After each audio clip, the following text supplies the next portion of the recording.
Hello, and welcome to The Wave from Ocean Reef, a podcast about the flow of life today and how you and I might ride with or swim against it. I'm Dan Meyer, Chaplain-in-Residence at the beautiful Ocean Reef community in Key Largo, Florida, and here's The Wave for today. Why does it take so long to learn how to love the important people in our life? Am I the only slow learner in this crowd? When our kids were young, I couldn't understand why my wife didn't feel more adored by me. I'd come home at night to a house that had clearly been the scene of a minor riot by our three boys. My acute powers of discernment told me that Amy was feeling a little bit stressed out. The three children in solitary confinement were my first clue. So being the heroically loving husband I am, or I think of myself as being, I'd immediately spring into benevolent action. "You're a great mom, honey, and I love you," I'd say, and then I'd walk over to give her a comforting hug. Amy would step back and sigh. "Can you please get the boys to clean up? Or will you just take out the garbage?" And I'd be wounded. What's wrong with her? If she told me that she loved me and that I was a wonderful pastor, and if she wanted to give me an affectionate hug, I'd have been thrilled, but no, not her. As I said, I'm a slow learner. Thankfully, my wife is a patient teacher, but I did finally make some progress. Gary Chapman's classic book, The 5 Love Languages, helped me. In this phenomenally useful book, Chapman offers 3 ideas that everybody should understand if they want to get better at loving others. Key idea number 1 is this: there are 5 ways that love gets expressed and recognized.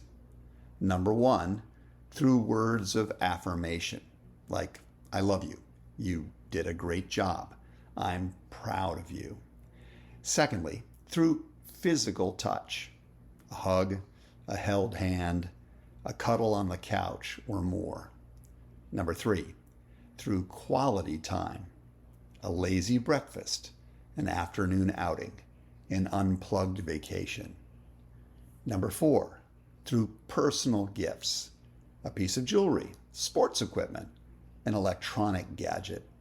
And number 5, through acts of service, a base covered, a chore done, some practical relief given. So key idea number 2 is each one of us has one or more preferred love languages. Most of us like all 5 of those different modes of love: words of affirmation, physical touch, quality time, personal gifts, acts of service. But most of us feel particularly loved when other people are using this or that particular language.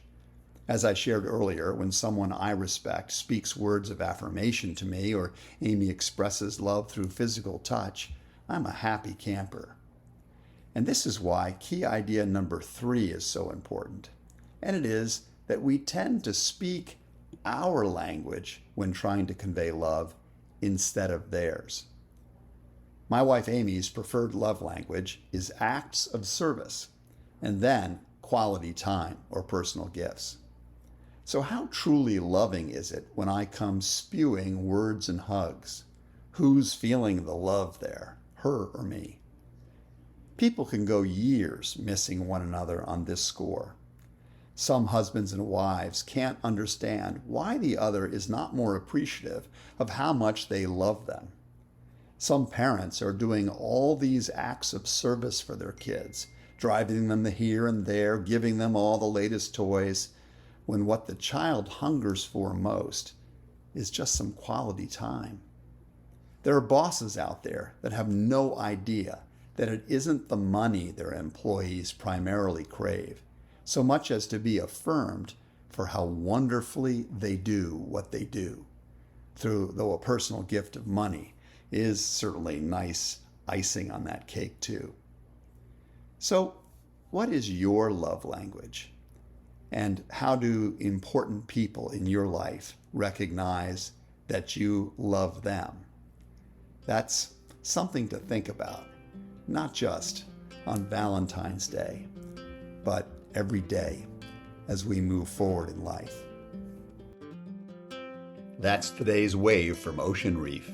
If you know of others who might appreciate this sort of content, I hope you'll pass it along or encourage them to find me on Spotify, Apple, or other podcast outlets.